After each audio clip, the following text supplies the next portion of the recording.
Welcome back. In our last lecture, we defined Python as a high-level, interpreted, and general-purpose language.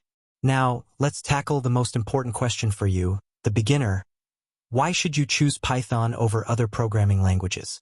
The first and biggest reason is its simplicity and readability. Python's syntax is designed to be highly intuitive, often mimicking standard English. This means you can write fewer lines of code to accomplish the same task compared to languages like Java or C#.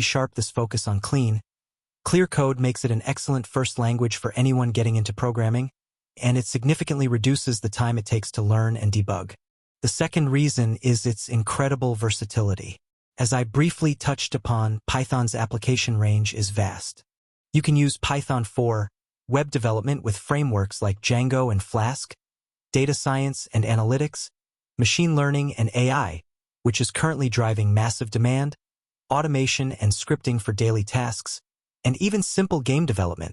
Learning Python opens the door to almost every technical field.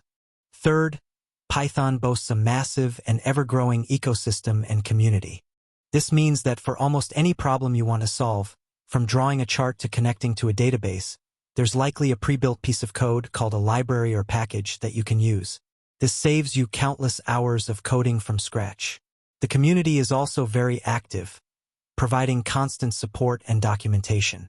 Finally, learning Python translates directly into career opportunities. So, to summarize, Python is easy to learn, versatile enough for any project, has a rich ecosystem of tools, and offers career opportunities. You can use this language to start your coding journey. Next, in Section 2, we'll move on to getting our hands dirty by setting up our software environment, starting with Lecture 2.1. Introduction.